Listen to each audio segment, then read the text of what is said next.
The Honorable Judge McDowell presiding. Court is now in session. You may be seated. Good morning. Today we are here for the trial for Edmond Dantes, aka the Count of Monte Cristo, aka Abby Busoni, aka Lord Wilmore, and aka Sinbad the Sailor, for the charges of criminal trespass, battery, conspiracy for attempted murder, conspiracy for forcible detention and confinement against one's will, and criminal trespass. These each hold their own different fines and time imprisonment if found guilty. So we will start with my prosecution, opening arguments. Ladies and gentlemen of the jury, today we gather here today to seek justice and truth in the case presented before us. The defendant, Edmond Dantes, is accused of Class 1 misdemeanor criminal trespass, Class 2 misdemeanor battery, Class 1 felony conspiracy and attempted murder, Class 2 felonies confinement against one's will and forcible detention, Class 4 felony criminal trespass, Class 4 felony cruelty to children, and Class 3 felony escape from prison. We all know these things to be fact. Edmond Dantes, under many aliases, assumed the role of Providence by his own command. These aliases were very active in the revenge plot against Edouard, Villefort, Mondego, and Catarus. Not even the defense, who is scrambling to defend this man, can deny these claims. The witnesses that we will bring forward will help us testify that the man sitting right over there is in fact guilty. The prosecution, including myself, will bring forward 4 witnesses that can surely attest to his guilt. Thank you. Defense, opening argument. People of the jury, allow me to personally thank you for being here today. We are here today to defend our client, Monsieur Dantes. He did not commit any of the charged crimes that are against him, being criminal trespass, Class 1 misdemeanor, aggravated battery, Class 2 misdemeanor, conspiracy for attempted murder, Class 1 felony, cruelty to children, Class 4 felony, conspiracy for forcible detention and confinement against one's will, Class 2 felony, and criminal trespass, Class 4 felony. We are here to defend our client, Sir Edmond Dantes, so we got to know his true intentions.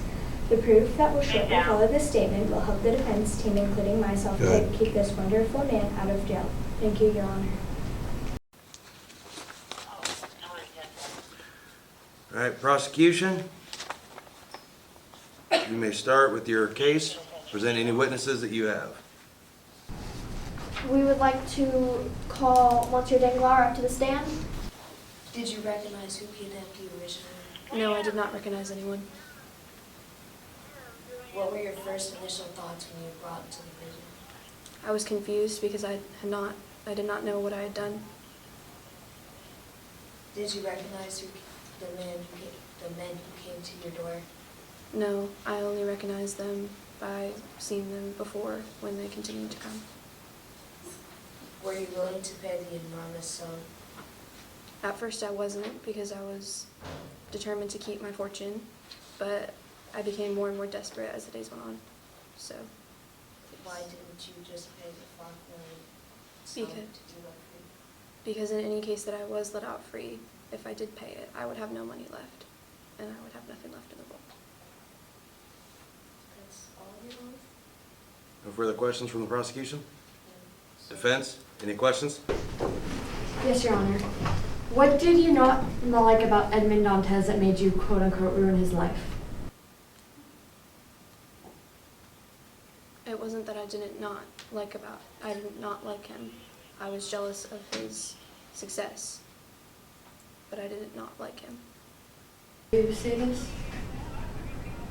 Because I was friends with him when he was on the ship, but I was jealous of him because of his success, but I didn't have anything against him before that. Was it your true intentions to put him in the Chateau d'If? No, it wasn't. No further questions, Your Honor. You may step down. Prosecution, next witness. We would like to call Ali to the stand. The prosecution and defense have agreed upon a way of communication. Because Ali is mute, he will write down his answers on the paper, which we will then show to jury, judge, and prosecution and defense. So first first question that I have is, did you witness Dantez's assault on Cataruz?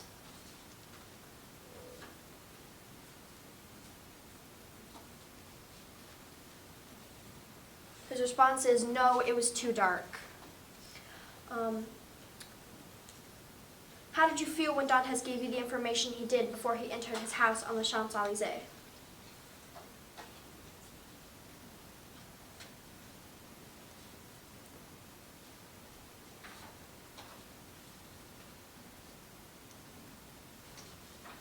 He said he was just following orders. Did you have any resistance to any of Dantes's requests? No, that was his only answer. No further questions, Your Honor. Defense? Did someone break into Dantes's home? The answer you wrote down was yes. Did Edmund let the intruder stay inside or do any special things not spoken between you two?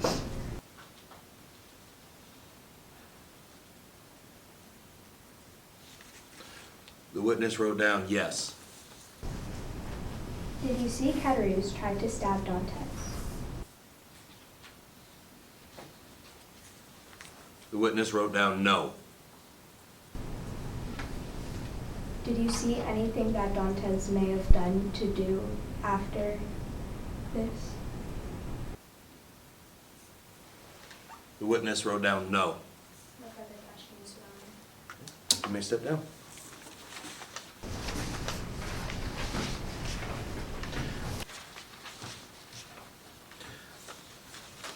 Prosecution, next witness. We would like to call Valentine de Villefort to the stand. What was your first reaction when Dantes entered your home? I was surprised. I did not know what to expect. How did Dantes enter your room? He came through the library door. When Dantes told you were being poisoned, did you believe him? No. Did he seem familiar with the poison being used to kill you? Very familiar. No further questions, Your Honor. Defense? Did you let Edmond Dantes into your home? No. When he entered your home, did he seem harmful or aggressive in any manner or way? Not really. No further questions, Your Honor. You may step down. Prosecution, you may call your final witness. We'd like to call the final witness, Dr. DeVilliers, to the stand.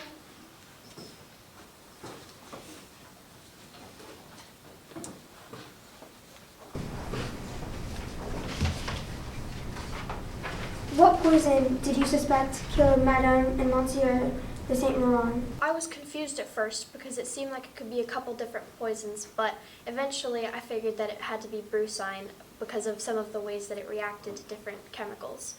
Who were you suspicious of after Madame de Saint Laurent's death? Well, I wasn't quite sure who it could be because there were still a lot of people left in the house and I didn't see any motive for anyone. Who were your first suspicions aimed toward after Beroise's death? After Beroise's death, it seemed very suspicious that Valentine had poured him the glass of lemonade when he was very tired, and so that's who I originally thought it was. Did you come to see Valentine at the house after she died? No, I didn't. I had told Monsieur de Villefort I would not come back to his house after the next person died. Did you recognize any effects of the poison you thought killed the Saint Laurents and Beroise? There were a couple different, including the reaction that it had whenever it reacted with violet, like the flower violet, and that's how I knew it was brucine. No further questions, Your Honor. Defense? Did you know about the poisoning? About them being poisoned? Yes, I found out after I was curious as to why certain chemical reactions had happened, and so I investigated further. Did you try to stop anyone else from dying? I told Monsieur de Villefort I would not be in his house anymore if anyone else fell ill or died, because I did not want to be associated with a murder. Did you know about the poison? I thought it was brucine.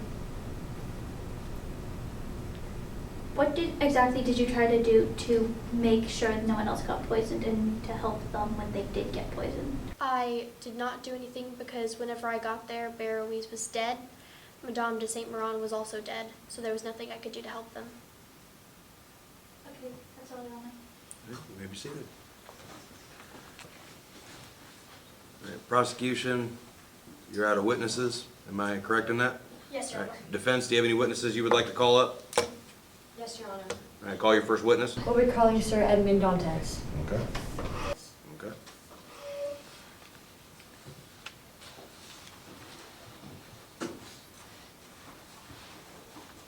Did you know that Villefort would make his wife kill herself? I was not aware of this. Did you know that she would kill her son? No. Did you give her the poison she used to kill the people in her household? Yes, but it was for her fainting spells. Why did you continuously call yourself Providence? I called myself Providence because I could make things right of God. You say you can reward all good people and end all bad people. Is this correct? Yes, but I would never commit anything that would harm anyone. Did Caterers break into your home and did he hurt you? Yeah, he tried to. If he hurt you, did you hurt him out of defense? Out of self-defense, I hurt him. No further questions, Your Honor. Prosecution, any questions? Yes, Your Honor. Do you feel that you went too far with your revenge plot? I do not feel that way. Objection, we would like to bring evidence up to the stand. We provided the defense with this evidence.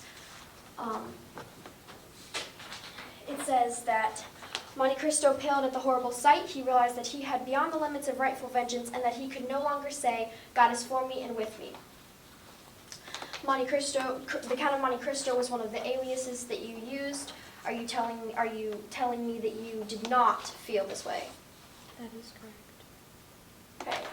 So is the narrator lying or are you lying? The narrator. If the narrator is all-knowing, as was seen in the rest of the book, does that mean that somehow it was lying about how you felt? Yes. Why did you enter the Villefort's home through a secret entrance? I entered the Villefort's home to visit Valentine. What were your intentions in kidnapping Baron Danglars? I did not kidnap him. But were you conspiring with Luigi Vampa and his gang of smugglers to help kidnap Danglars? Yes. Do you feel that your escape from prison was wrong? No. Are you aware you escaped a federal penitentiary, which is illegal according to French law to escape from? I was not aware of that law. No further questions, Your Honor. All right. You may sit down. Defense, next witness. We'll be calling up Maximilian Morel. What happened at the duel? Edmond Dantes was acting slightly different when we entered the duel. As if he had no intention of hurting Albert. And randomly, Albert called us all up into a circle and Albert apologized to Edmond Dantes for insulting him at the opera. You were with the Count and he was challenged. Yes. How did Edmond react to this proposal? He acted rather calmly in the effect of being insulted by Albert. No further questions, Your Honor. Prosecution. No questions, Your Honor. You may be seated. Defense, do you have another witness? Yes. Yes, Your Honor, we'll be calling Bertuccio, please.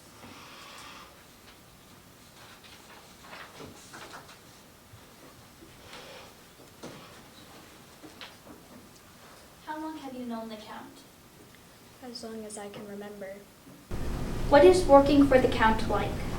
He almost seems like family at this point. Were you aware of the duel? I was. Did the Count ever show signs that he had evil intentions? Never. That is all, Your Honor. Prosecution. Did you ever feel any resistance to disobey any of the tasks Dantes asked you to perform? Never. Why did you react the way you did when you were brought to Dantes' house in Altuvo? I was kind of surprised.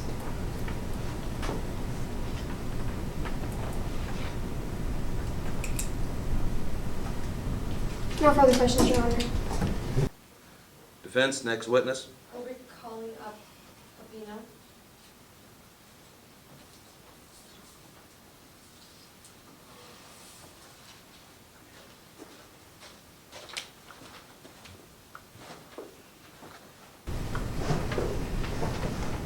Did you take Danglars? Yes. Did you give him the choice to leave? We told him we would give him anything he asked for, and we were at his service. He never asked to leave. Were you good to him? We were good. We gave him whatever he asked for as long as he paid for it. No further questions, Your Honor. Prosecution. Why did you agree to aid Luigi Vempa in his kidnapping of Baron Danglars? I owed the Count, and also I will listen to Luigi Vampa before I am at his service. Why did you refuse to give Baron Danglars any food without him paying an enormous sum for it? Because the food is expensive and we can't just let him stay there for free. Like if you stay at a hotel, you also have to pay for food. If Danglars refused to pay the prices put into place, would you have allowed him to starve to death? We would have, because if he wasn't willing to pay for the food, then we would not give him to it. Just like how most people will sometimes turn a blind eye to someone who is starving if they do not pay. No further questions, Your Honor. You may sit down.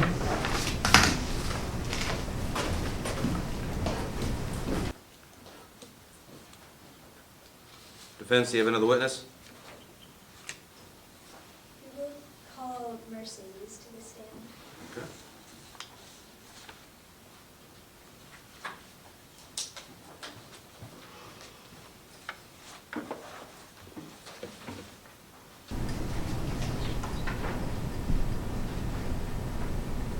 What was Edmund like? When I agreed to marry Edmund, he was kind, caring, and brave. You knew it was Edmund from the second you saw him. Yes. Did you know any of his plans? No. How did he react when you asked him to spare your son's life? He had promised he wouldn't kill my son, and I believed him every word he had said. Did it seem like he wanted to kill him? No, he had promised to let my son kill him, so my son wouldn't be disgraced.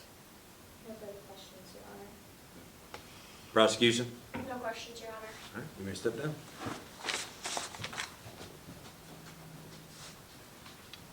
Next witness, defense. You will be calling Luigi Vampa to the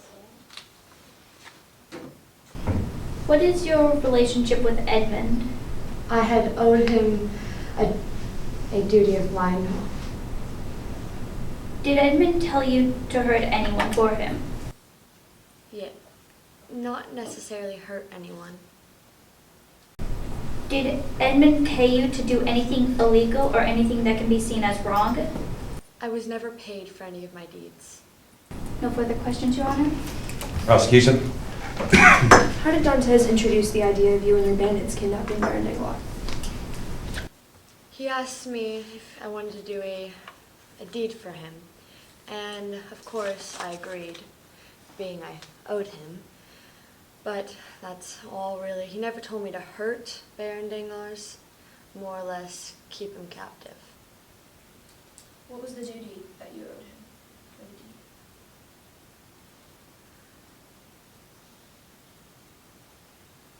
He had spared my life in a way. Did you agree with this idea of kidnapping Baron Danglars? Yes. Before Pino came to you at the crisis of Monte Cristo, were you aware of the prices that were put into place for food and water? Yes, it was my idea. Why did you choose this idea? Well, he had 5 million francs in his account, and, well, of course, you have to pay for food when you stay at someone's house. It's as if you're at a hotel, I would say. And You wouldn't get free food, and of course, you have to pay for it. Expected him to pay 100,000 francs for food and water. Yes, it doesn't matter the price. If Danglars refused to pay the prices that were put into place, would you have allowed him to starve to death? Yes, it's as if another person stares at a homeless person that sits on the side of the road. No further questions, Your Honor. You may sit down. Defense, next witness. Our next witness is not present. All right. Court's now in recess.